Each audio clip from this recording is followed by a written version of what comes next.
What I was going to do this afternoon is just go over the case of Shanequa Sullivan that we have so far. Should answer a lot of questions and dispel some rumors. So what we have is on the 3rd of March 2018 at about 4 o'clock in the afternoon, a local fisherman found what was later determined to be some human remains lodged in some brush floating in the Yellow River. The remains were located about 1/4 of a mile south of the Rocky Plains Bridge Road in Newton County, South Newton County. Due to the late time of the day, the conditions of the river, a decision was made to come back to that location at daybreak on the 4th. We did leave a patrol unit out on scene or on location to maintain the scene security and integrity. On March the 4th, 2018, at approximately 6:45, around daybreak, other units from the Newton County Sheriff's Office, the Georgia Department of Natural Resources, the Newton County Fire Services, Covington Fire Department, and the Newton County Coroner's Office, we did reconvene out of the Little Springs Farm on Moores Road, which was an avenue to get to where the remains were located. The remains were removed from the river by personnel from the Sheriff's Office and the Covington Fire Department, Swift Water Rescue. They were brought to the Newton County Morgue by the Coroner's Office for storage and initial examination. And then they were later transported to the Georgia Bureau of Investigation's crime lab for a complete examination and autopsy. The autopsy was conducted on the 7th of March by the Georgia Bureau of Investigation's Medical Examiner's Office, and they were determined to be that of an African American or biracial female. It was determined that the female was between 12 or 30 years of age at the time of death, and approximately 5 feet in height, and approximately 80 to 100 pounds.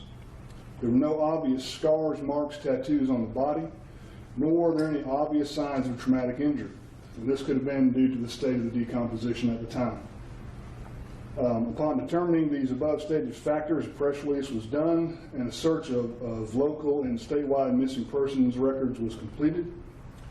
Investigators from the Sheriff's Office here received hundreds, literally hundreds of calls giving information on missing person cases from as far away as Utah. On March the 8th of 2018, the Atlanta Police Department also reached out to the Newton County Sheriff's Office, and they did send what they had as a missing persons flyer in reference to Miss Shanequa Sullivan to Sheriff's Office investigators. After examining the photographs provided by the APD, investigators from the Sheriff's Office here in Newton County and the Newton County Coroner's Office decided to look deeper into the case of Miss Sullivan. Investigators from the Sheriff's Office contacted the GBI and asked them to have fingerprint match done on the remains at the crime lab of Miss Sullivan. And Miss Sullivan's fingerprints were currently on file with the FBI, as she was fingerprinted due to her employment at the Atlanta Hartsfield-Jackson Airport. On March 9th, 2018, the GBI did notify Sheriff's Office investigators that a positive match had been made with Miss Sullivan and the remains that were located in Newton County. Notification was then made to the Atlanta Police Department and Miss Sullivan's family. At this point in the investigation, the cause and manner of death is still pending per the Newton County Coroner and the Medical Examiner's Office. But since the positive identification, numerous interviews have been done and leads have been followed. It was determined that the MARTA police did have video, and that's been supplied to y'all, of Miss Sullivan from February the 4th of 2018, which is the date that she came up missing. This would have been with Miss Sullivan both entering the MARTA train station in the Atlanta airport at the beginning of her workday at about 9 o'clock, and then getting to the train platform in the afternoon at about 3:30, 3:40 in the afternoon to go home.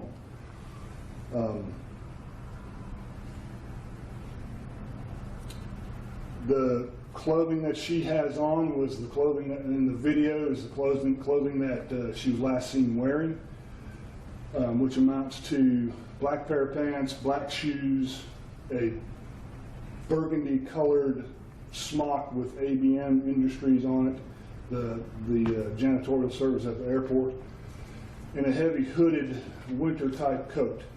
She was carrying a pink bag or a reddish pink bag and an umbrella around with her in this video. At this point, the Newton County Sheriff's Office is asking the media and the public for their assistance. If there's anyone who thinks they may have seen Ms. Sullivan on or about or even after February the 4th of 2018 at any time, you can please contact the Newton County Sheriff's Office or the Crime Stoppers number that is going to be that's on the DVDs and the handout. That's what we have at this point. I'll take some questions if y'all have any questions. So do you have any leads at this point? And where are your interviews taking you? And At this point, we are almost as far as we can go. That's why we're asking for some help from the citizens, from anybody that was at the airport that day. We've subpoenaed phone records, things like that. We've talked to just about everybody in the family, friends, boyfriend, everything. Have you scanned any of the video from any of the other MARTA stations around the time that she exited or after the time she exited the airport? The MARTA Police Department did that for us, and the Atlanta Airport train station is the last video that they have of her. does Ms. Sullivan have any ties to Newton County? There are absolutely no ties to Ms. Sullivan or anybody in her family to Newton County. Nobody that she works with, nobody that she knows has any ties to Newton County. Good. Hey Jeff, is there any idea to GBI determine what time she died, when she might have gone in the water, is there any way to determine, Sure. water in the lungs or anything like that? As far as water in the lungs, that's pretty much a non-issue as far as autopsy goes. What we would be looking for in that area would be water in the stomach, if she's swallowing water. The medical examiner stated at autopsy that it could have been as long as 3 weeks or even a month so she could have gotten in the water very shortly after she was reported missing. You said she had been in the water for 3 weeks or more? Right. What about like the tide? I mean, was she hung up on stuff? I mean, she could have floated from anywhere, I guess. Well, that's the thing about the Yellow River. If you know anything about it here in Newton County, it's a twisting, turning river. There's not a straight part of this river that goes on very long at all. And we're kind of estimating that anywhere from a quarter of a mile to a third of a mile north of where she was located was about the only place she could have gone in without being snagged up somewhere else. Where she was located in the river was, it was a pretty good snag. It was, several trees and things like that.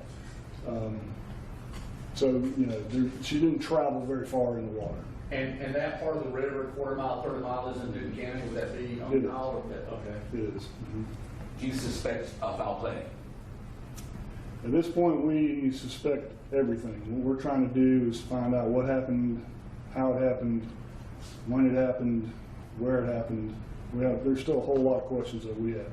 Have you gotten an estimated time frame on the autopsy and the cause and manner of death when this will be released? I don't have that. That would be something that the coroner's office and the medical examiner's office themselves could give. Was the body intact? Was it her whole body that was found? We had a lot of rumors that we had to dispel right off the bat. She was intact, head, hands, feet, arms, legs were all still attached. There were some rumors that she was decapitated, her hands were missing. None of that's true. Was she wearing any of the clothing that she's seen exiting the airport in? The clothing that she is seen exiting the airport is not the clothing that we located her in. And I think I'll leave it at that. Any of the questioning of people you've done, or contacts, friends, family, associates, have Newton County connections? No, none at all. Was she clothed when you found her? The clothing that she was last seen wearing was not the clothing that we found her in, so we're gonna kind of leave it at that for right now. The clothing that she was found in were those undergarments only. You have to understand this is an ongoing investigation. There are some things that we're going to keep right now. So, like I said, we'll just say the clothing that she was last seen in was not the clothing that she had on at the time she was found. I know that opens up to a lot of speculation, but we do have to. You said you traced her phone records. Does it say, do those show that she went anywhere after she left the MARTA station? Can you follow her? The thing about her phone was that, and her grandmother confirmed this, she had her phone turned off about a week. The cellular service was turned off about a week prior. She could use, Wi-Fi and that type of thing. So it's a whole other search warrant we have to go through to get that information. Be the day before, was she wearing shoes? The clothing that she was last seen, Just asking. sure.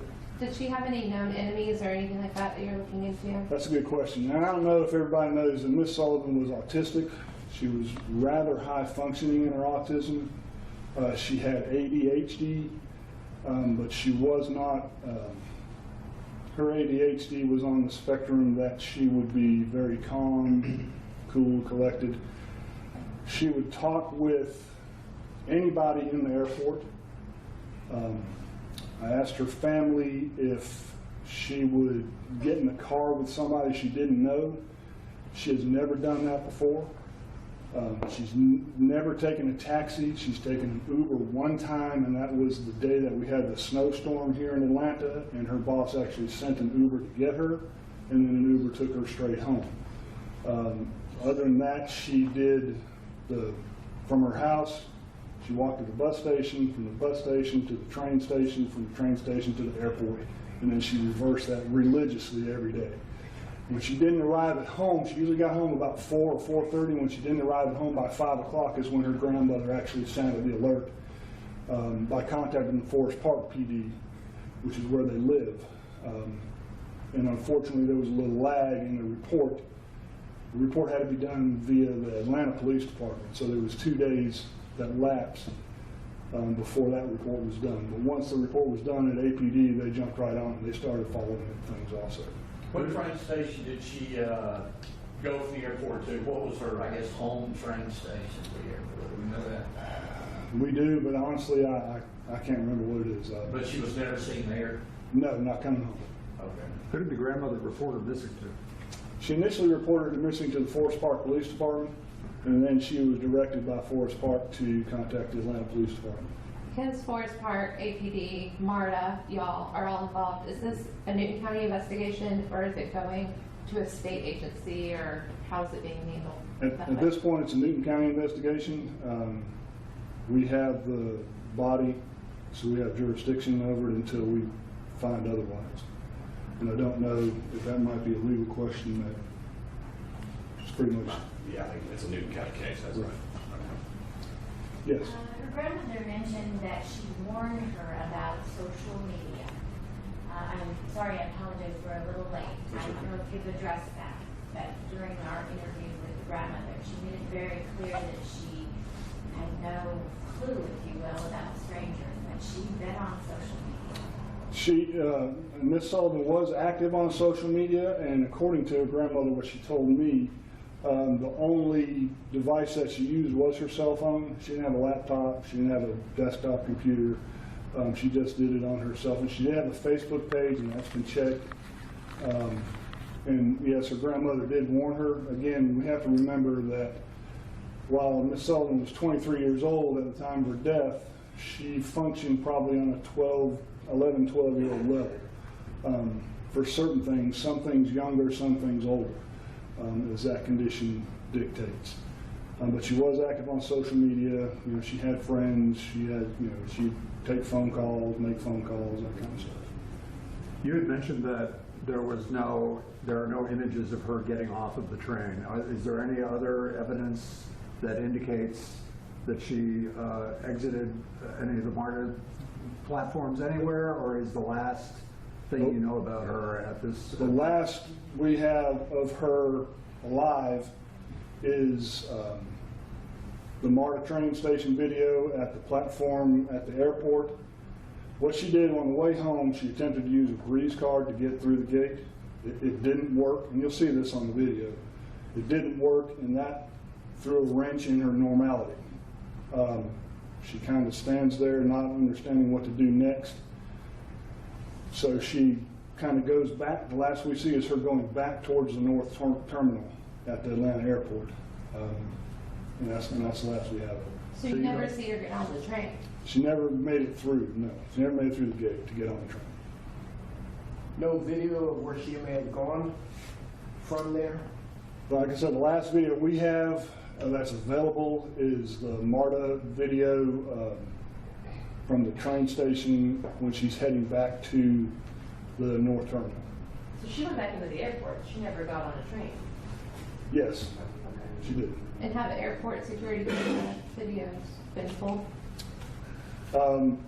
As part of our investigation, we checked with that. As soon as we realized that's where she was, we were informed that the Atlanta Airport Police Department video is only stored for a 28-day period, and we were already outside that 28-day period when we found her body. So we don't have any video of her in the airport. What you have to understand is the airport is a major city in itself. On an average day, 300,000 people go through that airport, and I find all this out due to this investigation myself. Over 44,000 employees at the airport, so it's a massive humanity every day in and out of that airport. So I understand, their need to dump video. Why wasn't that video preserved when you have a missing airport worker? That would be a question for the Atlanta Police Department, as they were the first ones that made the report. Like I said, as soon as we found out who she was, her last known place of employment, we found out she worked at the Atlanta airport, we contacted them right away, and we were too late to get the video. Besides the fingerprint, are you receiving any other further assistance from the federal level? On the federal level, not at this time. We have made a couple of outreaches to the FBI to do some assistance with us, but at this point we haven't had to get to that. You may have said it, but how long do you think she was in the river when you guys recovered her? Sure. The medical examiner's office stated anywhere from about 3 weeks to maybe a month, so maybe as long as the time she was missing. And that's, that could be off also. You got to remember from the beginning of February to the beginning of March, the weather here in Newton County anyways went up and down from spring to winter to summer to spring, so that had a lot to do with the levels of decomposition. And you might have said it, but were there any major injuries to the body when she was found? No, not at this point. Nothing that would jump right out at the medical examiner. That would be just an immediate cause of death. I know y'all probably done this, but like a co-worker, she might have wandered back in, tried to catch a ride with. Mhm. Did any of her co-workers have any contact with her when she went back into the airport? She allegedly had contact with one other coworker who she asked to borrow her phone. She did make a couple of phone calls. She called a couple of numbers, and we also have subpoenas and search warrants out for that information right now.